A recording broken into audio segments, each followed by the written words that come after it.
morning. I'm going to show you guys today how to feed your sourdough start so you can make bread by the end of the day. Right now it's 7 o'clock a.m. I have heated up water, filtered water right here, and I'm going to use this to start my feed and help it rise faster with the heat because I live in a cold environment. So what I do is I turn on my scale and make sure it's at 0. So as you can see, if you could bring the camera here and show the scale that it's at 0. Thank you. Now I'm going to weigh this jar right here, and the total is going to be 1,122 grams. This jar itself, it is 957 grams. As you can see, it's 957 grams. So what I'm going to do is I'm going to take this total and I'm going to subtract this total. The total is actually 165. So what I'm going to do is I'm going to open my jar, add 0 right there. So now it's reset. I'm going to open my jar. So it's still 0. I'm going to take my water and I'm going to add 165 grams to it. And this is, again, it's warm water, it's not boiling water.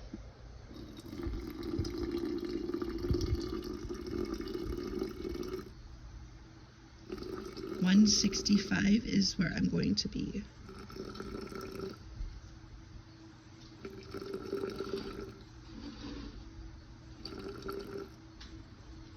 And there's 165.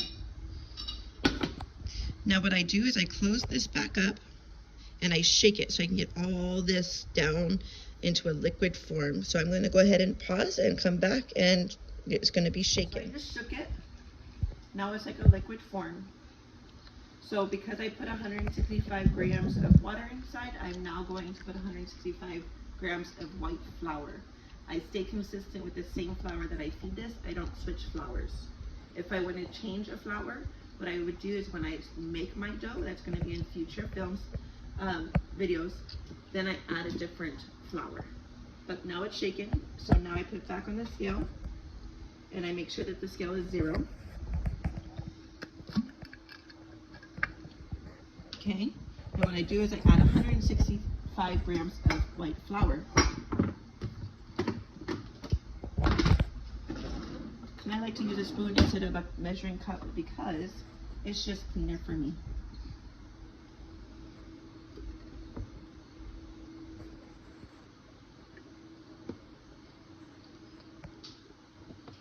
$165. You gotta make sure you're not touching the scale or anything because it makes a difference.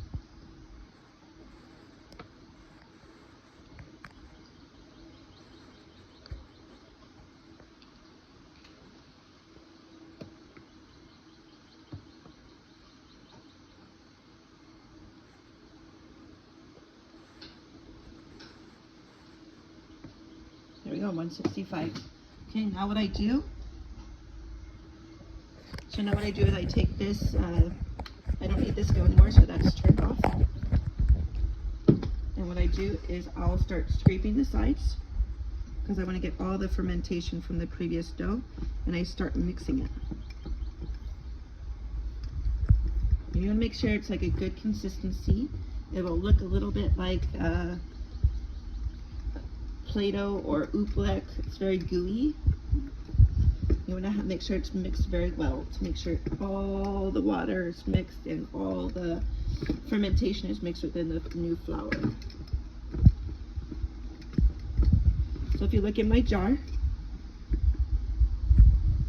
you will see this consistency of like this goo. So I'm going to continue to mix it so it's like a little bit stringy. You want it a little bit stringy.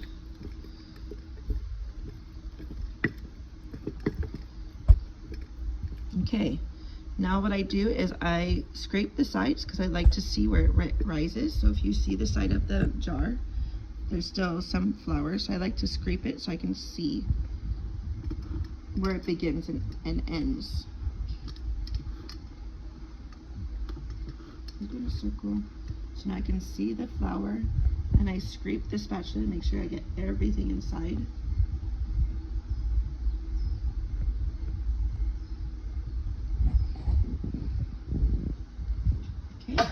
So now I have a rubber band here. My rubber band goes right at the line because I need to make sure that when this is done in its peak, it's going to double. And then when it doubles, I'll make my dough. So I'll put the rubber band here just as a mark. And then I close the lid all the way. And then it sits either on my stove, somewhere warm, till its max peak, about 3 to 4 hours. And then in our next video, I'll show you how to make the dough. Aloha!